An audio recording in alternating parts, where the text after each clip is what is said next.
Hello again, my friends, and you are my friends, and welcome to your Sunday's Talking Town. It's 1:30, the sun is shining, the weather is absolutely beautiful. We are here live to discuss a little bit of Euros, England, and of course, Ipswich Town Football Club. And as always, please do get active if you're watching us live right now. There's a live chat. Many of you are already leaving lots of comments. Stephen Parry says we've had more links than a 50-foot chain. There are lots of links. We are Premier League now. That is going to happen. We'll discuss what we've heard so far and get your thoughts and feelings on it. If you're watching on Catch Up, FTA, comment for that algorithm.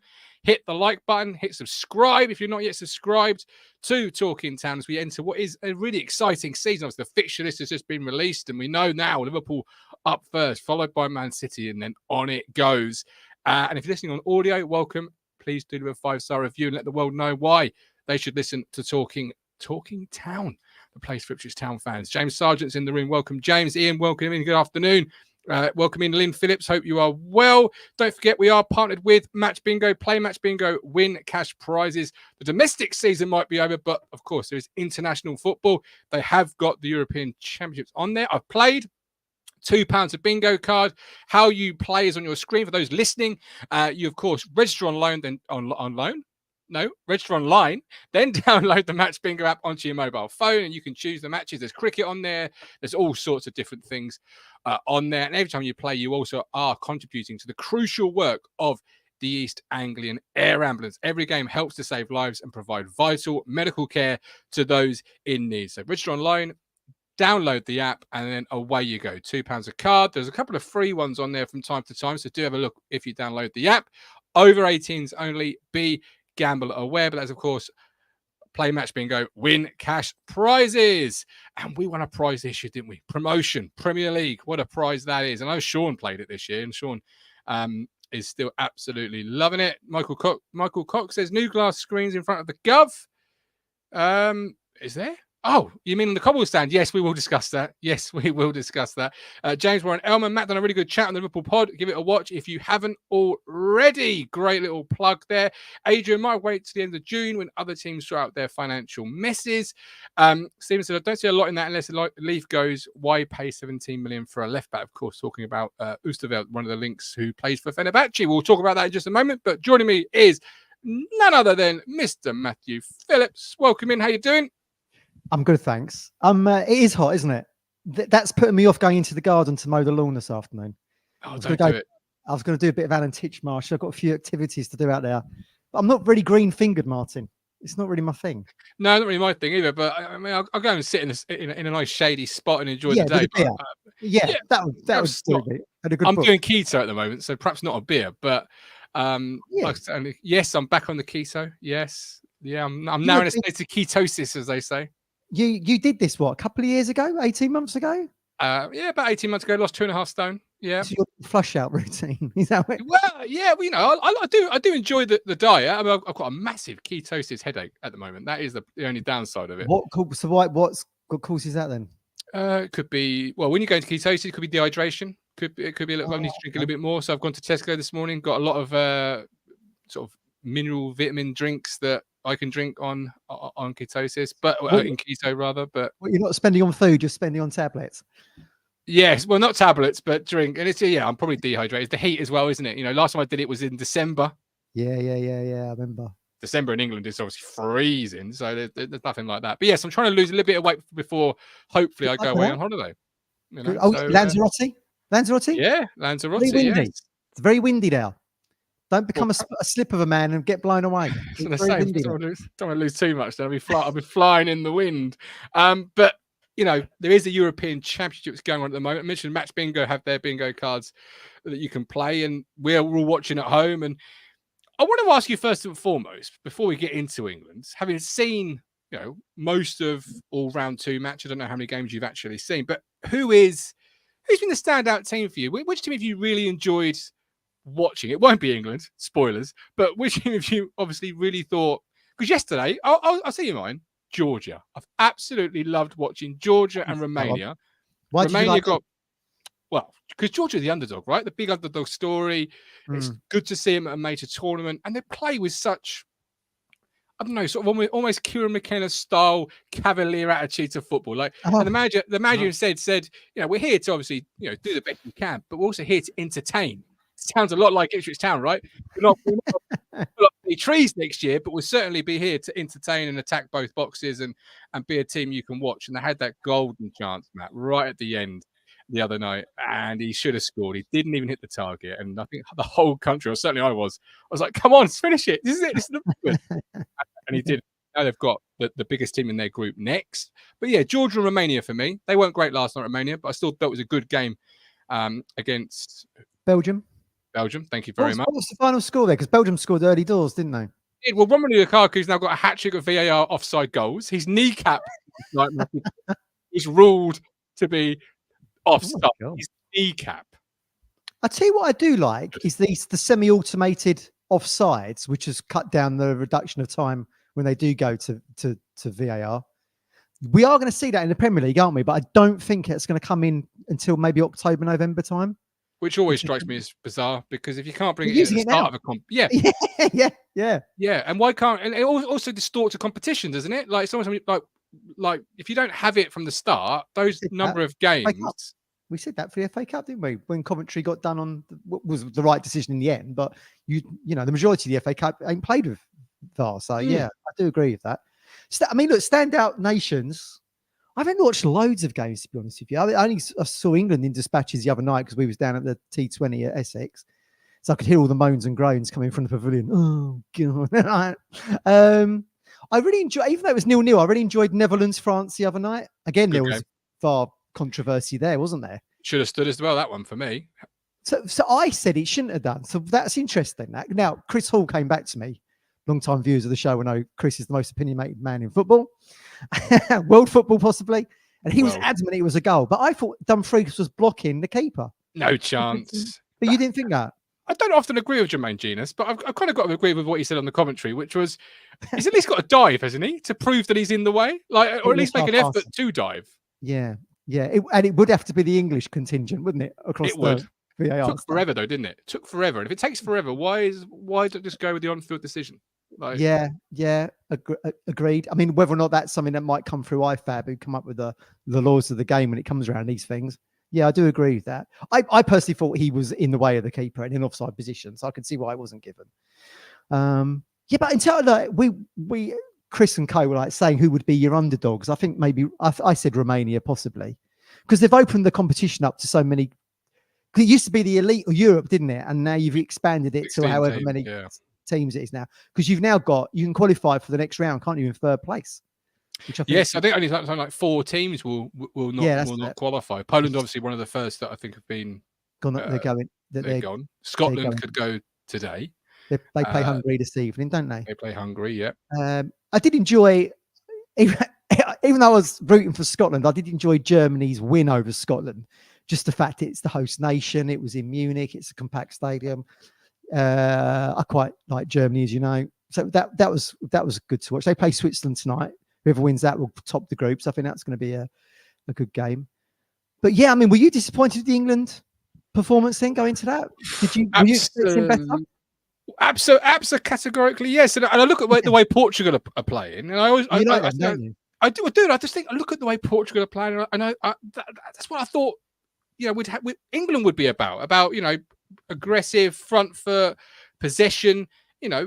We've got some very good players, and we're almost approaching the game as I would expect. No disrespect, countries like Georgia to expect to approach the game in terms of grab a goal or keep it nice and tight. I mean, it's very old. I call it old-fashioned, but it's very old school mentality of, nice and tight, shut up shop, keep it tight, play the margins.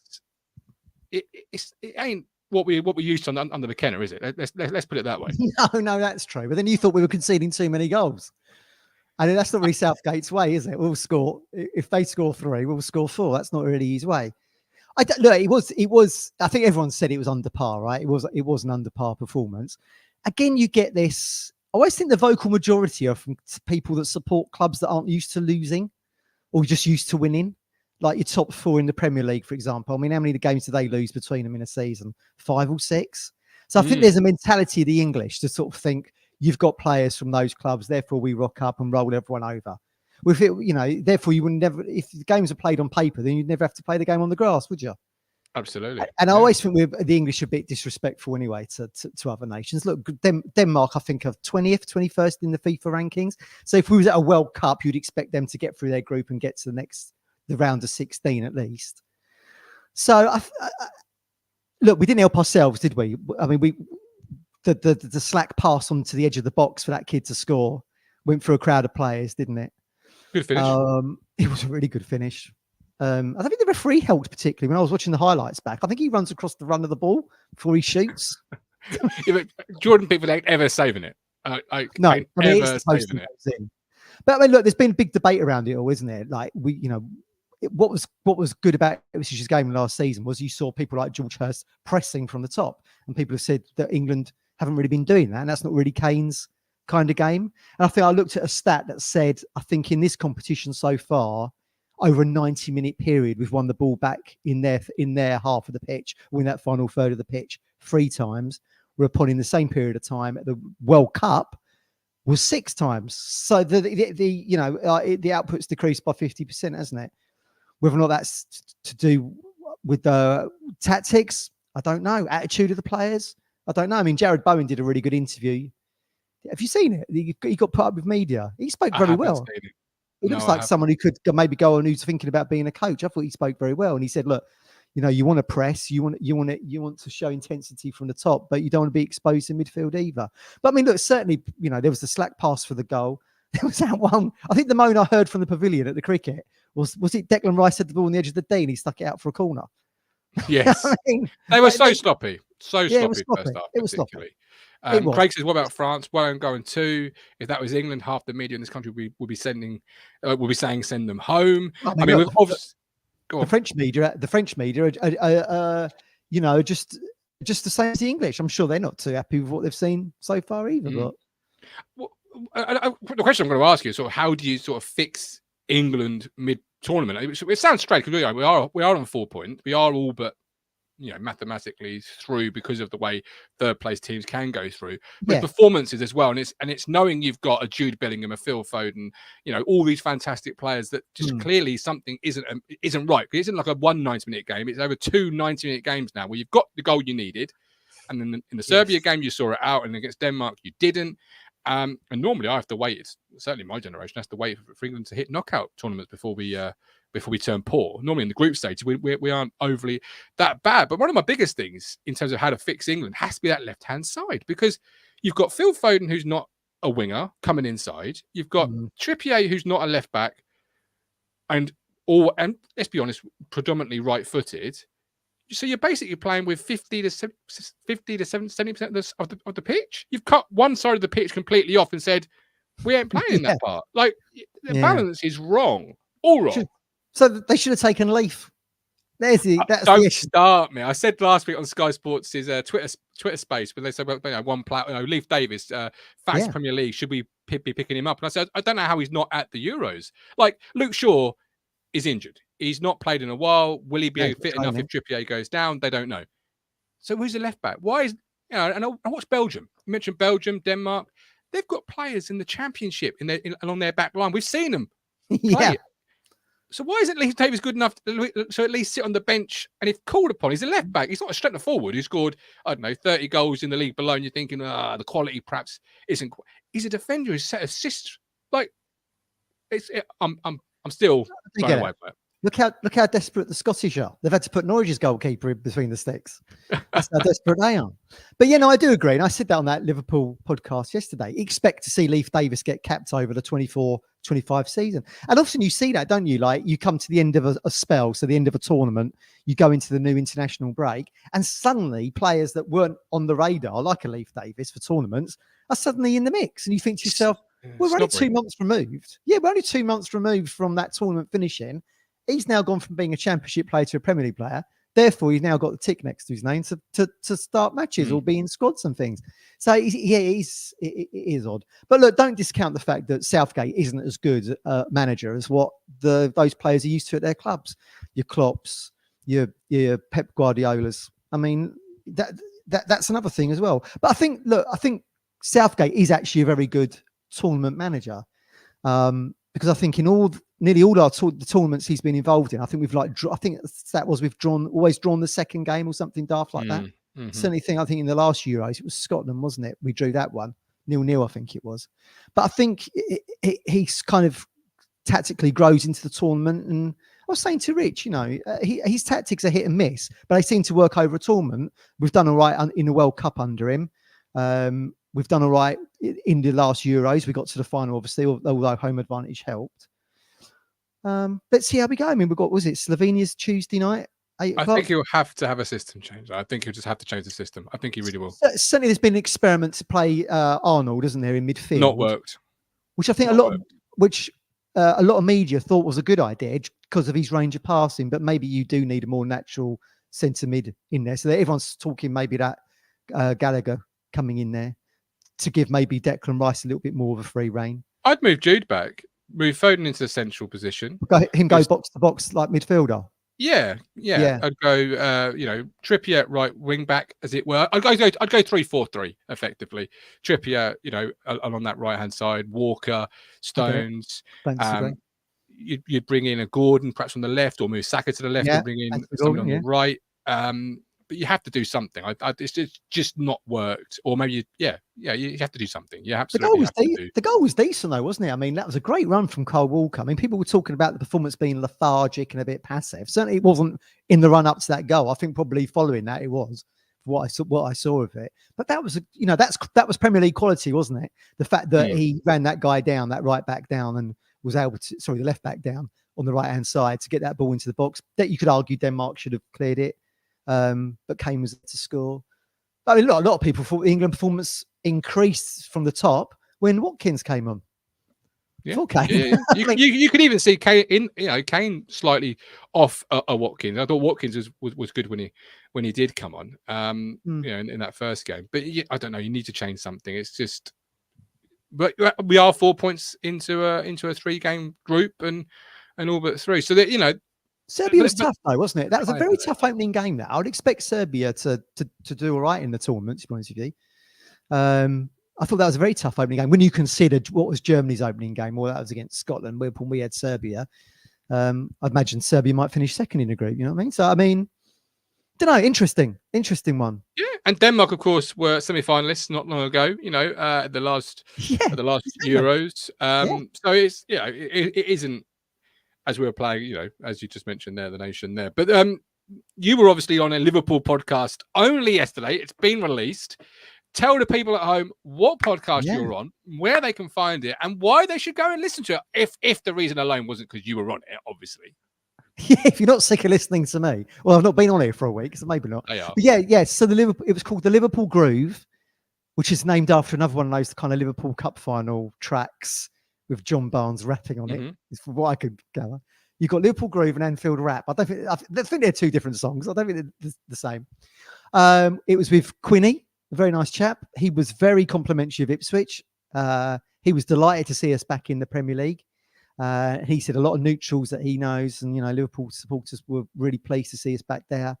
He said Ipswich are the kind of club that should always be in the Premier League. So I mean, look, brilliant! What a collaboration. Talking town, Liverpool Groove, right? So we did about half an hour chatting. It was quite interesting, really. I wanted to get his thoughts, really, because he's seen clubs come and go, right? You come up from the Championship. You saw it last season. Burnley, Luton, Sheffield United. Who's gone back down? Burnley, Luton, Sheffield United. I said, what's the reason why? Because they were good in the Championship, but have not been good enough in the Premier League. I mean, people are probably thinking the same. But outsiders looking in are thinking, well, Ipswich will go straight back down, and we can understand that. And he said the problem is that everyone tries to play football against the top teams, leaving yourself exposed. And we've said, and I've referenced like what Don Goodman said, and we've been critical of Don Goodman, but he's right when he says that too many teams are concentrating on how they're going to score goals in the Premier League and not how to concede them. I think it's 270 goals the three concede, the three relegated sides. And he said that's why Sean Dyche was so Sean Dyche had such success at Burnley, because he didn't try to play total football. And kept Burnley up. And as soon as he departs, they get relegated, don't they? And Company tried to play football as well. Now that doesn't bode very well when you consider what our identity is, and we've had such thrilling games. It's not going to change. I said to him, no, I don't think it's going to change.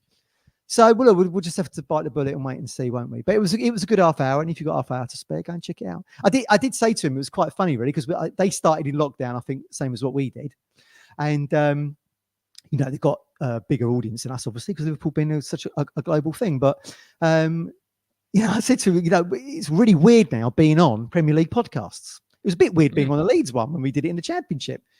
Because we started on with your Rochdales and your Shrewsburys and your Morecambes and your Cheltenhams. Yeah. So, Talking Towers followed the pathway of Ipswich, haven't we? Now, we welcome, I said to him, we welcome Liverpool on the opening day of the season. It is, look, I've not spoken to you really on the show, have I, since the fixtures come out? No. But I am struggling, Martin, to see where we're going to get points. I mean, buddy, is it really that random? Liverpool first up, Manchester City away? Give me a break. Do you know, fans? Because when I spoke to George and Rich on the two fixture release shows, you can check those back at any point. They I think they had maybe 1 point out of the two, if I remember rightly. Fulham for me, the third game seems to be something. But let's not forget, we got a bit of a pasting off them in the League Cup, didn't we? So that one is where look, we're talking about the Ipswich squad we've got at the moment. We don't know what we're going to discuss. Which we're going to talk about in just a second. In a second, don't we? So it's very difficult at the moment. But I certainly can't see anything out of Liverpool, Manchester City, and then Fulham might be where we get something. But the problem is, it's really difficult to be able to put a run together, isn't it? Like Liverpool, Man City, they come back to back. I think, don't we have like Spurs, Man United, Chelsea back to back? I think we have an Arsenal later in the season. Yeah, Arsenal, Chelsea, Newcastle. But you're not target, and I'm going to ask you a question. Those games for 3 points, are you? No. They are luxury items if you can get anything from those games. So the first 2 games of the season, for example, being a relegation candidate, you wouldn't expect Town to go and get anything from them too. So if you do, great. It's a nice little bonus. The games you have to target are your Fulhams, your Nottingham Forests, your Brentfords, the teams that you expect to be in the bottom half of the table. Yes. How you do in the season against your other relegation candidates is all down to how well you're doing against each other. That mini league, as it were, because they've got to play Man City and Liverpool. Me and Lynn related. I've got no idea. Shout out to Philip. Lynn, but Lynn did love your Liverpool group. That's really where you've got to look at it. I said that to Quinny. I said, look, in theory, you've got 3 divisions in one league, haven't you? You've got everyone pushing for Europe. Everyone's sitting around the middle, just want to try and neither don't want to get relegated or too good to be relegated, and everyone who's fighting to be relegated. And for me, I think we have to look at Brentford, really, who finished the season on 39 points. Because it used to be the magic number was 40, wasn't it? But that seems to have decreased over the seasons, as the teams that have come up have got crapper, I suppose. And, they won 5 games at home and 5 away. So that's there's 30 points for you. And then what can you get in draws, either home or away? And that's probably kind of the model. So can Ipswich win 5 at home and 5 away?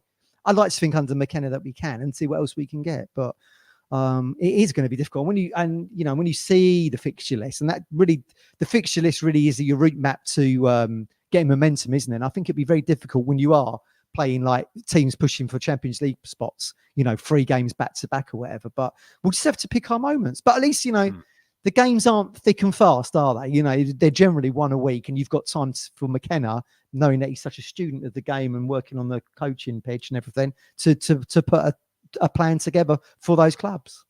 Absolutely. And Sharon says, Sam Morton on Instagram talk about the immense pressure on England players and the danger of going out for an all-out attack. Colin still says 38 to 40 points. That'd be great. I totally agree. I totally agree. I think because the blueprint of success is there for staying in the division, isn't it? Because Brighton have done it, Brentford have done it, Wolves have done it, Bournemouth have yo-yoed it a little bit, but they had a good season last season with a good manager, and we do have a good manager. So we do have all the blocks, the foundation are there. We've got good owners, we have got money that we can spend. So yeah, I am optimistic, but also, this really is a proper step up. So we'll just have to wait and see. But look, it's going to be a cauldron at I said to Quinny, it's going to be a cauldron at Portman Road when Liverpool come there, and it's going to be Arnie Slot's first game. And he did say, it's going to be a bit of a baptism of fire for us. So they gave us all the respect in the world. And, I think back to that United game, in 2000 when we drew 1-1 and Fabian scores after 10 minutes or whatever it was, 8 minutes. And Ferguson said the crowd sounded like it was 45,000, not whatever it was back at Portman Road back in the day, 20,000. And it'll be pretty much like that, I think. So look, we'll give ourselves a really good chance, hopefully with some new recruits in there as well for added quality, you know.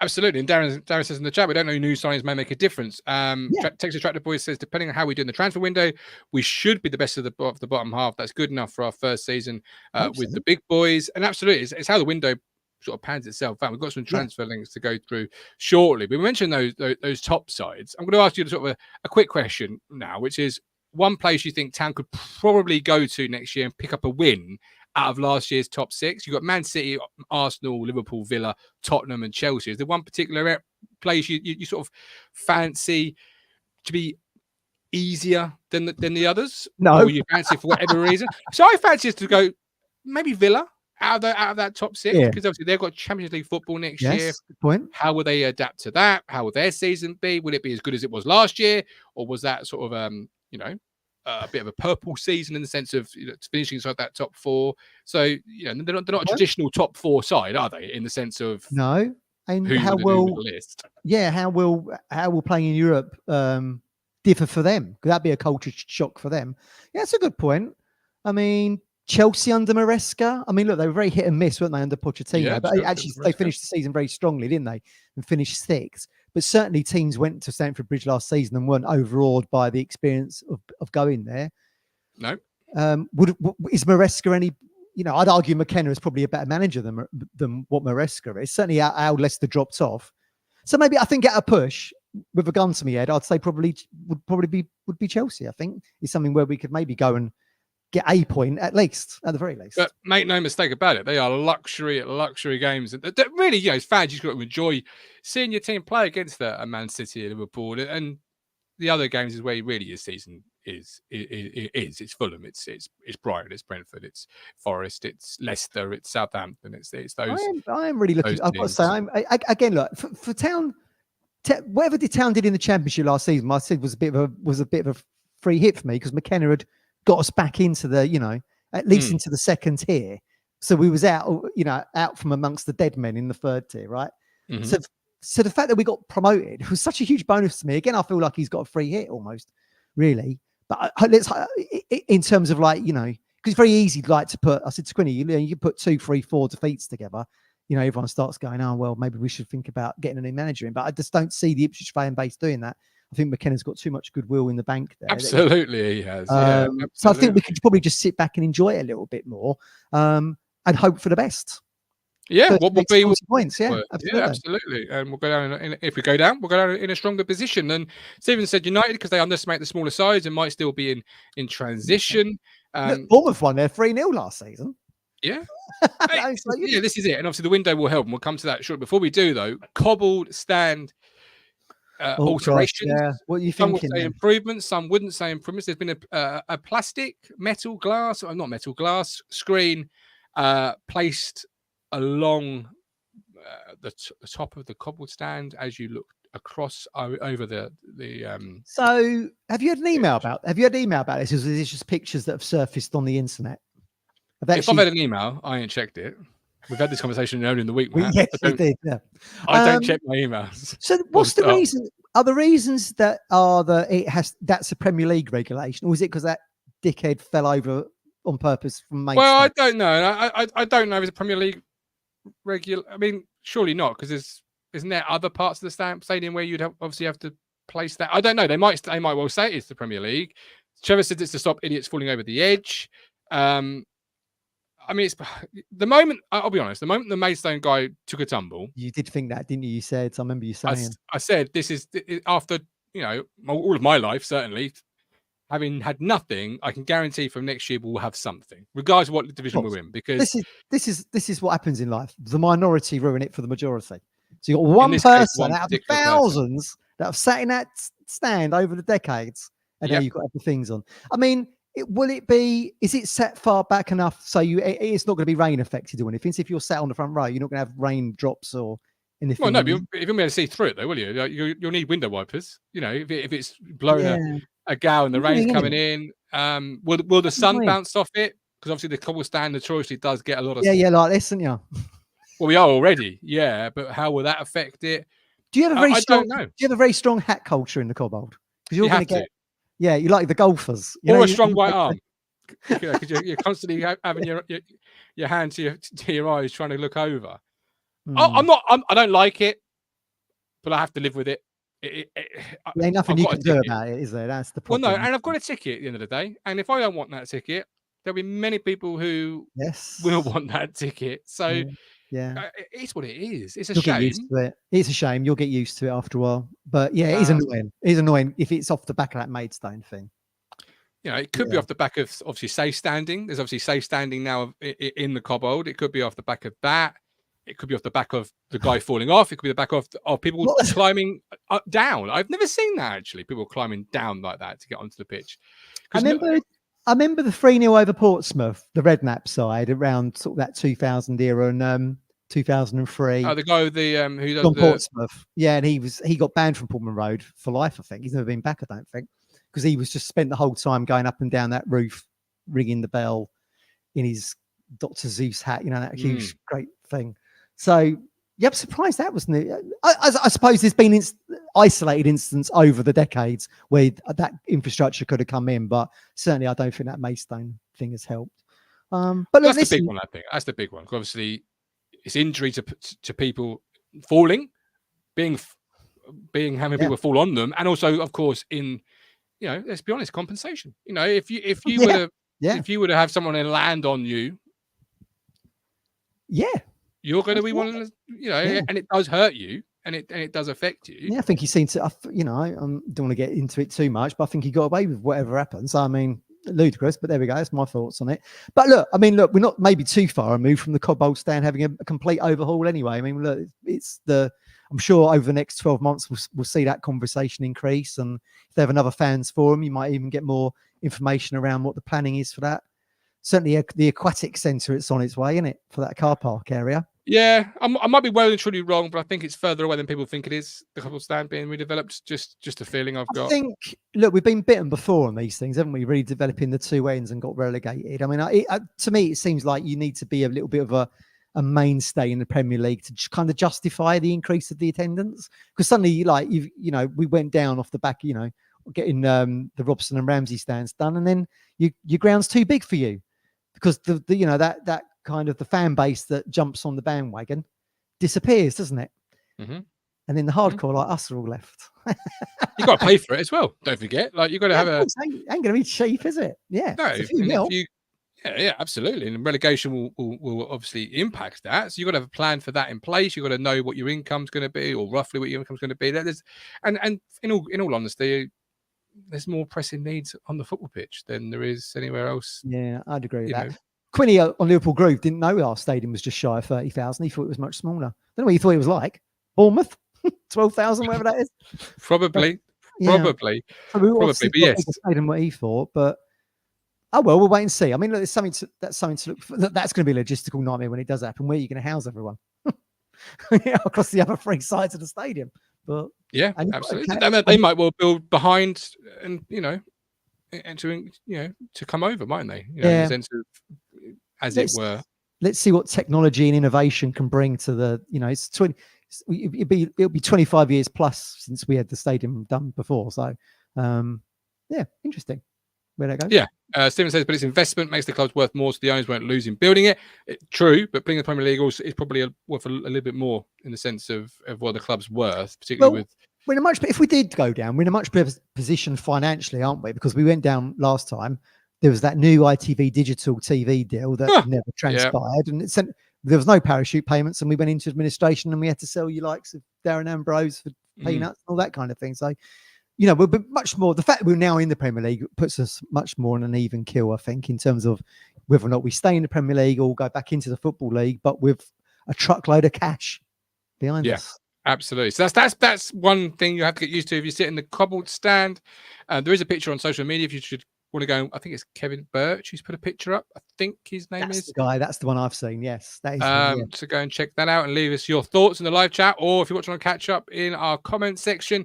Transfer links then. So we've had 4 that I've found. We'll start with the one we've spoken about a little bit, which is defender Rhoden, chased by Saints and Foxes, and of course us, valued at 10 million by Tottenham. Was at Leeds last year. Leeds apparently might be a little bit priced out of the market in terms of 10 million. a player you'd like to see at Town, or do you think that might be a Yeah. little bit too expensive if other teams are interested in it and it's already sort of valued at 10? Yeah, now I'd be very interested to see him. I think when we did our sort of like new recruits show, me and Rich, I said Ampadu at Leeds. Mm-hmm. But yeah, Rhoden certainly. I mean, if you look at his attributes, he's right-footed, so he'd be competing with Wolfenden for that right centre back berth. Yeah. Is he an upgrade on Wolfenden? Slightly, maybe. How old is he? Mid-20s? Yes, A little 20. bit I want to say older. 26, but I'm not Yeah, entirely sure. I can a little find bit out. older. I think he's played. He capped for Wales. So Mm-hmm. yeah, I think it'd be great. I mean, I think that's probably quite a good price for him as well. I'd say 10 million. Oh, you'd imagine the other promoted sides might be in 26. the market. The 26. It's a good age. That kind of age that McKenna can still kind of get something out of somebody, I think, to improve them. We've seen it with other players. Yeah, absolutely. Yeah, I'd be all in on that. Yeah, I'd be all in on that. Okay. But there's obviously going to be, if we're looking at him, I would imagine Southampton are looking at him. Leicester will be looking at him. I'd say probably anyone in the bottom half of the Premier League is probably looking at a Rhoden to. Yeah. All right. We've had two fullbacks linked. I'll start with the right side. Defender West Ham defender Ben Johnson, who's now out of contract, a right back. Daily Telegraph reporting we may be interested in securing his services on a free. He played in 14 games last year. Started 4. Side 4. As we were sort of joking before the show on SofaScore, it's got strengths, no outstanding strengths, weaknesses, no outstanding weaknesses. Which tells you exactly what you. What do I know now that I didn't know before I read that? Exactly. What are your thoughts on that one? Interesting, that one. Why is he leaving West Ham? Is it because he hasn't got opportunity there? Do they feel like he's not good enough? Don't know. We can't really answer that question because we don't really know. Again, I don't think whether you can compare his attributes to someone like a Harry Clark. I don't see him being particularly much of an upgrade unless you look at him with having more potential than what Harry does.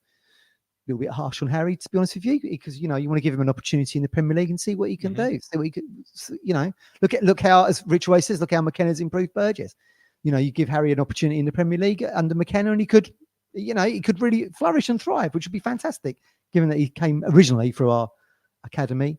So don't know about that one. That would feel more like just a squad feel for me, unless they see something in him that they feel like he does a 6 months to a year under McKenna's coaching, and you see someone who comes on leaps and bounds. But I think on paper, I don't see anyone who's any better than what Harry Clark is at the moment, for me. No. Just looking at some of his stats, obviously, as I say, 4 games he started last year. The last time he started 16 games was in 21-22 season. Total played 20, started 16. So just give you an idea of some of the stats you're looking at. Defending 1.1 interceptions per game, 1.7 tackles per game, clearances 2.5. So not a bad body of work when he's had that body of work in terms of games he started. But over the last 2 seasons, I think he started less than 15 games in terms of starts. Yeah, which tells you why he probably wants to leave. But does it also tell you, is he a better option? Because as somebody says here, Norman, second choice at West Ham, wants to play, but Hammers fans want him to stay. But does it tell you he's better than Harry Clark in the sense of he will be guaranteed to play the way he wants to play if he arrives here at Town? Yeah, I don't know. It's a funny one, that, isn't it? Again, like I said to Quinny on Liverpool Grieve yesterday, we're on such a fine margin here of bringing in new recruits, but not diluting what's got us there in the first place. The motivation, the momentum we've had from back-to-back promotions and keeping the nucleus of that team together. People argue that like Finidi George coming in with Scowcroft leaving on Richard Wright going and Serini coming in, that kind of buggered up the Burley era and got us relegated in that second season. But look, they've barely put a foot wrong, have they, Ashton and McKenna and the ownership, in terms of bringing people in and them contributing to back-to-back promotions. So look, I would trust anything they would do at this point. But I don't know. I don't want to see someone coming in who's got the same attributes as someone we've already got, if you see what I mean. I still like, because Isaac says here, just in case he wants more starts, definitely an upgrade on Clark, 69 appearances in the Premier League and a free no-brainer. Whereas I'm still a little bit, is that Isaac from BBC Suffolk? I've got no idea. If it is, Isaac, let us know. But I'd still be developing Clark and seeing him, unless somebody blew me away. And another fullback we've been linked with is a left back who can play centre half, currently with Fenerbahce. Apparently, we are one of many teams looking at him. West Ham, Forest, Brentford, Napoli are all keen. He's 23 years of age.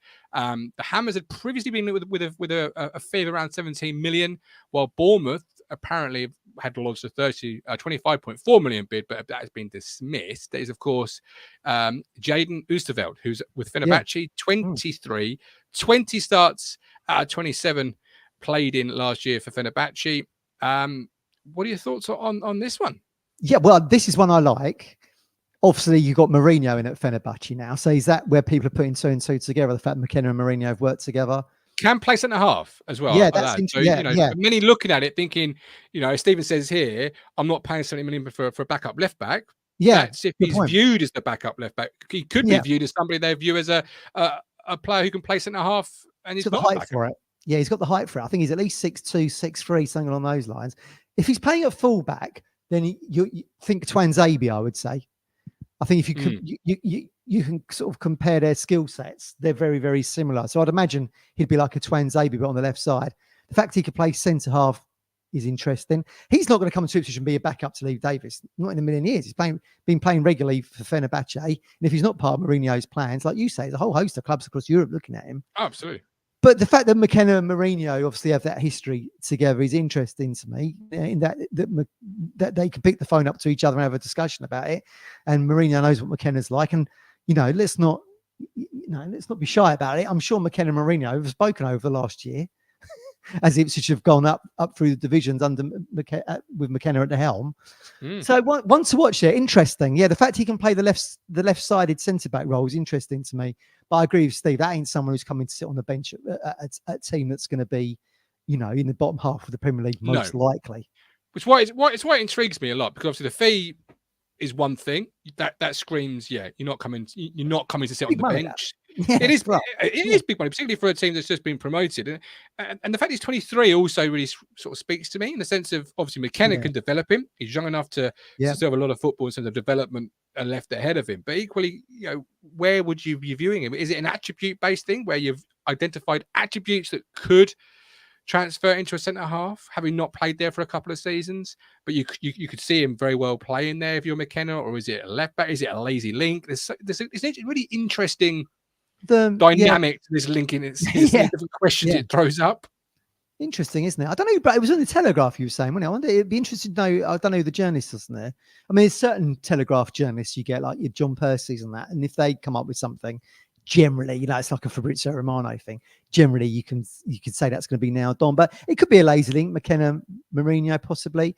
But look, put your shoes in Oosterwolde's. Put yourself in Oosterwolde's shoes. You ain't going to go from playing nearly 30 games in top flight football to sit on the bench at Ipswich. So we'll just have to wait and see. Now, if Leaf was to depart the club, then that's a whole different story, isn't it? But at the moment, he's our player. No one wants to see him leaving. He's probably one of the first names on the team sheet right now. So yeah, absolutely. Isaac Chenery, this one is not the Isaac Chenery you were thinking about there. Michael Brown says Ipswich Town looking at Connor Cody, who might be subject to requirements at Leicester under Steve Cooper. I've not seen that link, but if it is one, we'll talk about that when it sort of gets made. Obviously, Steve Cooper now in at Leicester. Yeah, that's a good appointment for them. I mean, look, we still don't know what minus points they're going to be on. They're going to be on minus something. That's definite. But look, he took Forest from the bottom of the Championship, didn't he? To the Premier League. So he's got history of being able to turn over those kind of deficits. Connor Cody's a good. Yeah, he's coming to the end of his career, but certainly someone, if you wanted a bit of Premier League experience in there, he was always touted when he was coming through the England youth teams as being the next Steven Gerrard, and that didn't quite happen for him. The fact he dropped back into as a centre half, didn't he? But yeah, he's the kind of character I think McKenna would look at to get in it. Yeah, absolutely. Yeah. All right. We're after young ambitious players, says James, who do have possible resale value, which is why the Oosterwolde link it's 23. There's obviously going to be a big development coming up. If he's already worth 17, if that's what you end up paying, for example, what could it be if he develops in 2-3 seasons? Is it a potential answer to Leaf next year? Should you get relegated? Leaf gets sold for big money. Is this the answer already in-house that you've already spent the money on? There's so many different questions at this one link, and it might just be lazy in terms of, Fenerbahce, Mourinho, etc. But who knows? It's a really interesting one. The last one we've got is obviously, I spoke about it last week. Big fan, big favourite of this one. Greek international striker Fotis Ioannidis, 21.1 million bid apparently lodged with Panathinaikos. There are rivals for the signature, as you would expect, sitting at the top table. Sporting, Bologna, Lille, and Panathinaikos do expect another Premier League team, I was reading, I think it was on TWTD, to enter the race. They are looking for a fee of around 30 million. Fotis Ioannidis, what are your thoughts? Well, you're really pleased about this, aren't you? Because you were learning Greek for a time, weren't you, when you were on holiday there? So that's why your pronunciation of his name is spot on, which is why I'm not saying it, everybody. My Greek is not up. Oh, come on, try it. Try it, because I can't. I'm trying to say it, but I'm trying not to say it. I'll sound like Del Boy if I only thought. Just say it. Just say it. Just give it a go. Fotis Ioannidis. Fotis Ioannidis. Ioannidis. Now you confused me, look. Yeah. Well, look, he looks a good player. Now, he's very similar, I think, to Smodics in that he's had a bit of a breakout season and then suddenly the magnifying glass is on him. Because if you look at some of his previous season campaigns with Panathinaikos, and I believe it to be good and Greek, isn't it? I believe it to be Ioannidis. Ioannidis. You know, he's not really set the world. He's not really set the world alight in previous seasons. But I think, you know, I think he played something like 30 games last season, got 15 goals, been playing for Greece in the Euro qualifiers and stuff. I think he played half a dozen games there, and plays in that top role. I think he can play in a 2, can play in the 1. Very good. Seems to be very good at holding the ball up and bringing others into play. So you can see why. And obviously got an eye for goal. You compare his skill set to George Hurst, and you know the attack and threat he brings is clearly an extension of what Hurst brings for us. So you can see why. I mean, bloody hell, that's some wedge that in it when you consider we mentioned him earlier. Sorelli's still the record transfer fee, in it, 4.5 mil, and suddenly up 21 million straight down on the table. Look, Bologna have got into the Champions League in Italy this season, so he might fancy that more. But it's nice to be in the conversation of paying these fees for quality players, isn't it? When you consider 2 years back, Ollie Hawkins. Yeah. Do you know what I mean? Yes, absolutely. Yeah, I mean, there's something in it because it's a link that won't go away in the sense of it's been. It seems to be legit. Yeah, I think it's a legit thing. But of course, you always, you know, when you're always going to be battling other clubs. We've seen it with Murray Hutchinson. Stuttgart are in now. You know, people are seeing Stuttgart Stadium now in the Euros, and you know they're in the Champions League as well, and they are a big club, albeit maybe not with the biggest of profiles, but they've got money to spend, and clearly, you know, someone like a Bologna that's kind of tread water a little bit in Italy over the years have got to the Champions League now, and you know they can offer. That's something that they can offer that we can't. But you know, if it happens, it happens. If it doesn't, then you know, McKenna and Ashton are smart. There'll be other people on the list. 100%. Well, absolutely, but it shows you clearly where they are in terms of a position they want to target, you know, to have a, you know, whether they've offered 25 and it's not been turned down, or 21 and it has been turned down. So to be talking in the mid-20s for a striker shows you exactly where they sort of, for me anyway, where they've identified early doors in the sense of what they want, who they want, the profile they want. Of course, they would have done that anyway, but that they're going to be willing to part, you know, because if it isn't him, and it might not be him with a host of clubs interested, and Panathinaikos wants in 30, there's clearly going to be another player in that, insert range where you're looking at, in that price range as well. Shows you how much we're willing to spend on a striker, isn't it? Yeah, absolutely. I mean, look, I mentioned that Borja Mayoral, who plays for Getafe, and you know, he's similar money. Look, he's getting linked with Barcelona. We mentioned it the other week. He's getting linked with Barcelona now. But that's 5 times our record transfer fee. Do you know what I mean? So it's quite exciting, really. Listen, if we can get him, brilliant. You know, he might have watched from afar and think that the McKenna story is something I want to be a part of. But, you know, we know it's gone global, what Ipswich have done, such as the interest of us in the world's media. Let's wait and see. It's kind of out of our control. The best you can do is put an offer in. This is what we pay your player as wages, and you'll be playing in what is probably the best league in world football. according to TWTD, I'm just grabbing this from their website at this moment in time. It just says 21.1 million to the Athens club for the Greek international.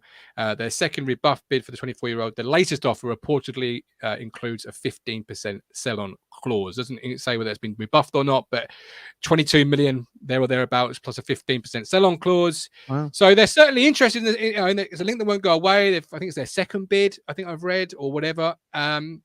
So obviously very keen. On Ioannidis, right? On Ioannidis, yeah. He has to be obviously, well, as far as we know, he has to be probably the number one target then. The fact they've gone back, if correct, they've gone back with 2 bids. Shows that our level of interest and intent to get him, doesn't it? Yeah. And I'm all for it. As the Greek international last year had a good year last year, 24 games, 15 goals. Last year out of 24 in Greece. Then the year before, 17 games, 7 goals. The year before that one, just go back 3 years to complete it. Not available. But so 7 goals, then double digits last year. Yeah. But it's the profile they want, isn't it? We all know necessarily the goal scorer isn't the striker in the town system, but it's about profile. And hey, if McKenna said he wanted Benson and Hedges, famous for that Mike Bassett England squad, I'll be all for it. Do you know what I mean? Yeah, absolutely. That's the only thing I think that is missing from George Hurst's game. Really, is that kind of like I don't really view him as a goal scoring striker, which sounds ludicrous when I say it out loud. But he's very good at the press. We mentioned it earlier. He's very good at pressing, bringing other players into the game. If he gets an opportunity around the edge of the box or inside the box, he's there to score. Which is what I liked about Kiefer Moore. Like that goal he scored against Coventry that set us on our pathway to clinching Premier League. The shot through the melee of players on the line and stuff. So George doesn't quite bring that for me. But then look, that I'm being a little bit harsh there because he missed the majority of the season because he got injured on Boxing Day, didn't he? Didn't come back until the end. So I mean, who knows what he could have gone on and scored? You mean? Yeah.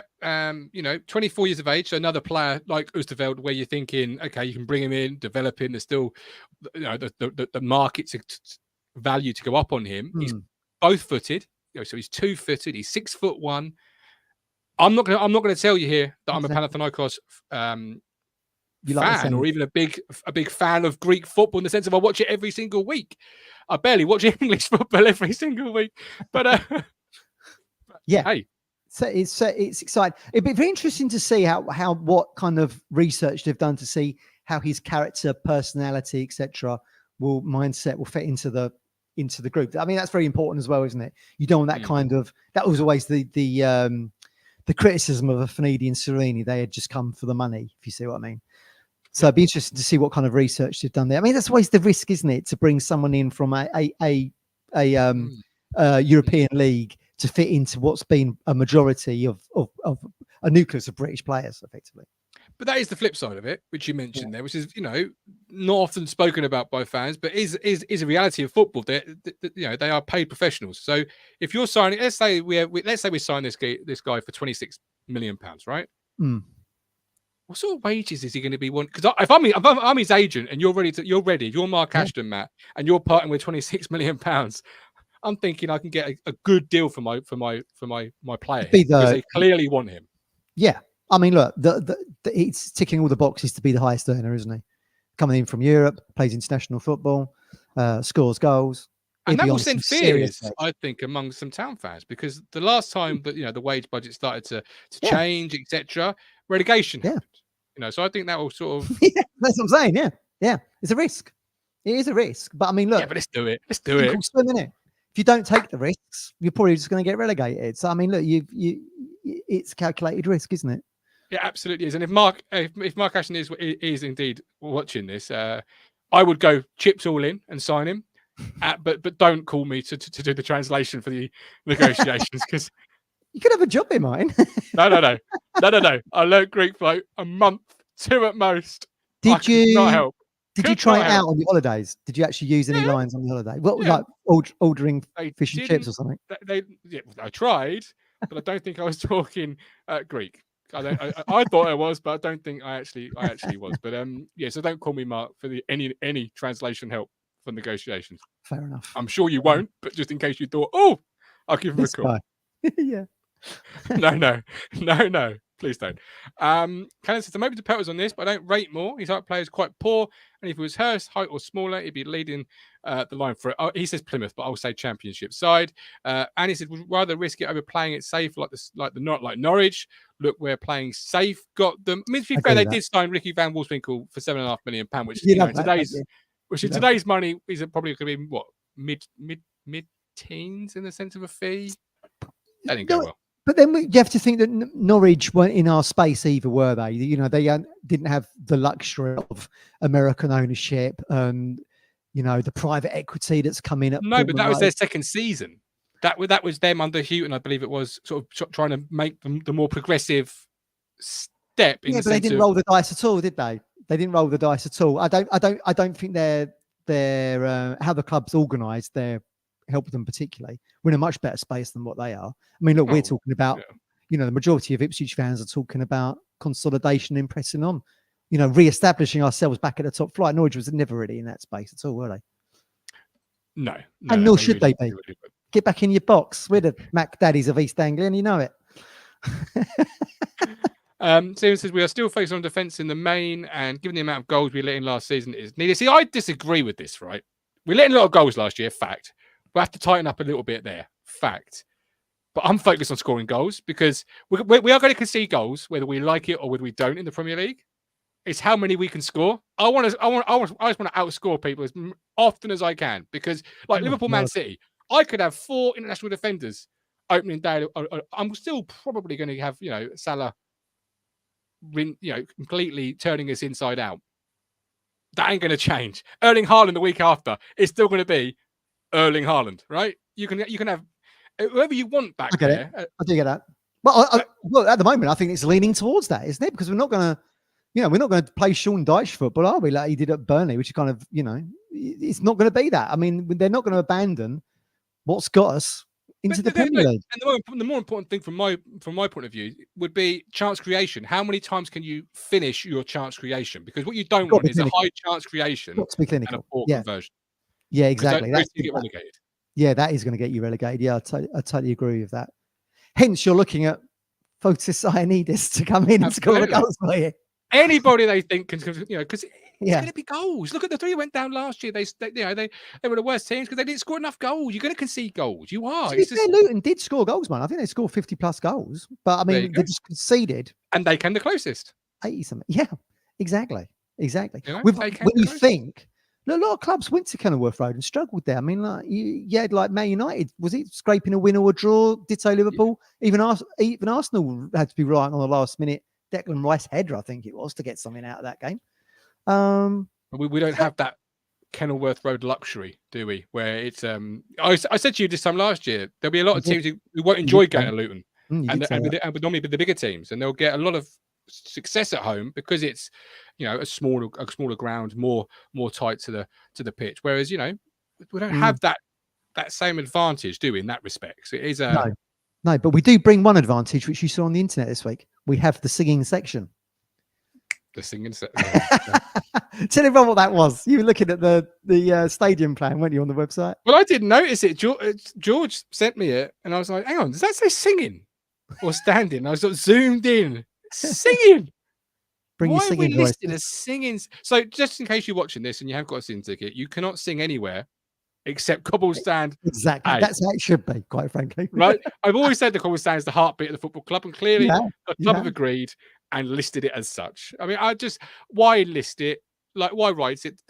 Who needed to write that down on a bit of paper for us to know that's a singing section? Better off calling it the Blue Action Zone or something. Do you know what I mean? So people, you want to know that's probably where the majority of the atmosphere is going to be generated but from. It don't know, does it? Because that discounts everything the North Stand do. So what? Do they not sing? Well, is there coordination between the two? I don't know. I'm not involved with Cobble. I'm not involved in the singing section. I'm involved in. You need to get involved more. You're right on the periphery of that. You need to go over there and speak to them and ask how it's all organised. That's your job for next season. I don't think that's happening. You sing coordination. I'll watch, and you know, and I'll enjoy your you watch through the perspex. Yes, yeah. But why list? Why? Just going back to that quickly. Will your view be over the perspex? You looking Well, I'm over? yet to obviously know because I'm yet Not sure. to go. But I'm row E, so I expect, depending on how high it is, which I read it on the replies to, I think it's Kevin Birch's picture. Yeah. They're getting back to him with the height. So once they've got that, I'll then know, because I'll then be able to work it out. Yeah. But I think I should just be looking over it until we get down to the byline. And then you're on holiday for the Fortuna friendly, so you can't try it out there either, can you? No, I'm on holiday for that. Right. Yeah. So yeah, I won't be able to. Hey, as I said earlier, all right, I don't like it. What am I going to do? Yeah, exactly. You're not going to kick it down, are you? Yeah, exactly. No, because that's criminal damage. Yeah. And B, more importantly, this ain't the Evans era where I can say, do you know what? You have the ticket. I'll just choose the games I want to go to, which I never did then, by the way. But you could do if you wanted to. No. Like you forfeit that ticket now. You ain't getting it back. Insert time limit. Because even relegation ain't going to see us have anything but a full stadium. So you might lose some, but yeah, majority of it be full. Yeah, I do. Well, it was packed last year, Matt. Yeah. Well, that's the crest of the wave, isn't it? But yeah, absolutely. Yeah. So what am I going to do? Right, I'll write a letter to Mark Ashton. Please reconsider taking it down. He'll just laugh at it, but in the bin, wouldn't he? As he should do. To whom it may concern regarding these perspex boards. Absolutely, yeah. He can send it to the other teams in for Ioannidis, and they can dry their tears on it as they've not got the player they want. Right, there we go. Bologna. Trevor says, "Go, we watching from the Sky Sports press box." Don't think I will be, mate. I would love to. I don't think I will be. It's going to be a good view, isn't it? Yeah. Yeah, Ian says North Stand's best atmosphere. Yeah, but it's not the singing stand, is it, Ian? Because it's not being listed as such. That's the rule. It's not my rule. It's their rule. So when you start singing in your Magna stand next year, Matt, don't you start singing. Don't even think about singing.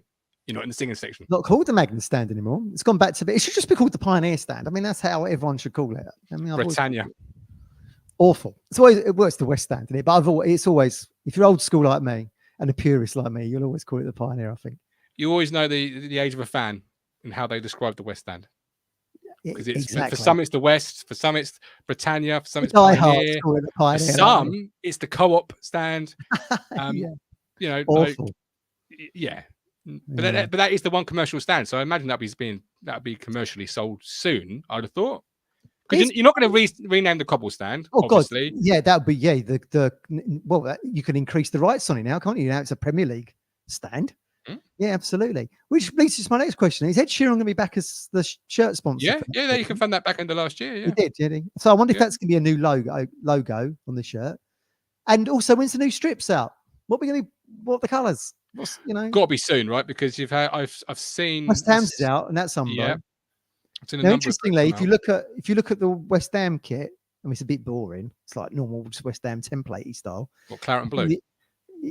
Yeah, you just like no real design to it, like plain claret and the plain blue on the sleeve. Nothing wrong with that.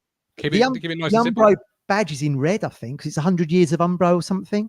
So I do wonder whether or not we're going to have a little bit more red on our strip to accommodate that as a design feature, maybe. Hopefully, it'll be out soon anyway.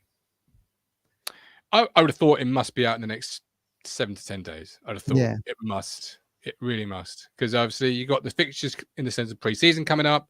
Yeah. In fact, with not many of those announced either. Well, we know Fortuna Düsseldorf are coming. Yeah, one.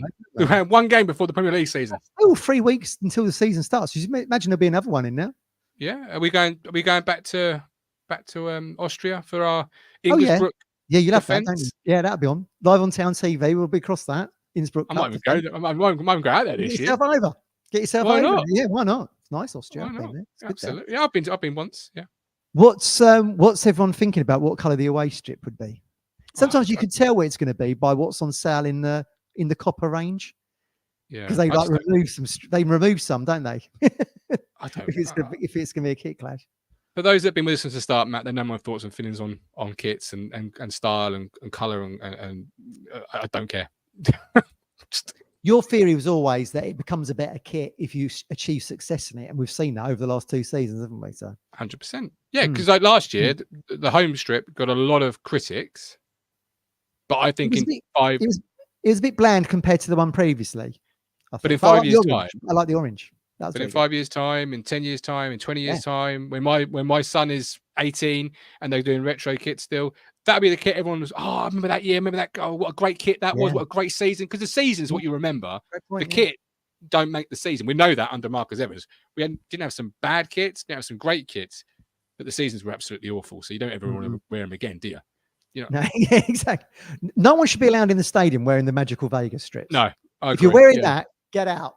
They should have, revoke your season ticket. I agree. That reminds us of failure, being badly managed, relegation. Shouldn't be allowed in Portman Road. Shouldn't be allowed in it. Totally agree. Should be very strict, like they used to do in nightclubs. If you're wearing trainers, you couldn't get in. If you wear Magical Vegas Ipswich top, no trainers, no football shirts. That's the rules, isn't it? When you go to a club, it should be no Magical Vegas.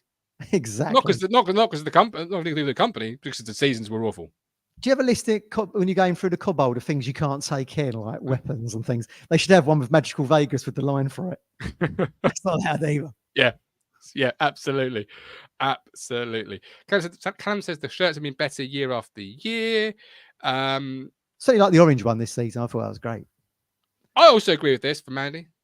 Evans' shirt should also be. Yeah, I agree with that. Yeah, totally agree. Yeah. Get it my gone. dad never liked that move to have Evans on the front of our shirts. He always ranted and raved about it. It does look crap having Marcus Evans written on the front of your shirt. The sponsor can really make a shirt. That's why I think Sheeran, not that I don't listen to his music particularly, but I think the logo, the mathematics logo he's had right across, I think it's really suited the strips. So hopefully, if he has a new logo, hopefully it will sync just as well. Yeah, agreed. All right, there we go. Talking Town in the books, hour and 6 minutes. Thank you for watching. Thanks for commenting. Thanks for watching on Catch Up, liking, of course, on those audio platforms, leaving those 5-star reviews. But until either a transfer confirmation or something else comes up, new strips. New strips. We always do something about the new strips. This man here is Matthew Phillips. I am the Gov. Thank you for watching. Don't forget, Stowmarket Osteopaths. Give Freddie a call. Don't live life in pain. 01449613633. Freddie's the Gov there. Give him a call. He'll try and help you out. That's osteopath and physiotherapy needs. But until next time, thanks for watching. With love, with care. We'll speak very soon. Bye. You make me smile when I think of you. If I am down or when I am blue, I can't get enough. Oh, yes, lover. You make me happy, I feel so fine. Oh, how I wish that you were mine. I can't get enough. Oh, yes, lover. I woke up all soaked in sweat, with chills running down my neck. I felt went crazy from just the thought of you. A long blonde hair when you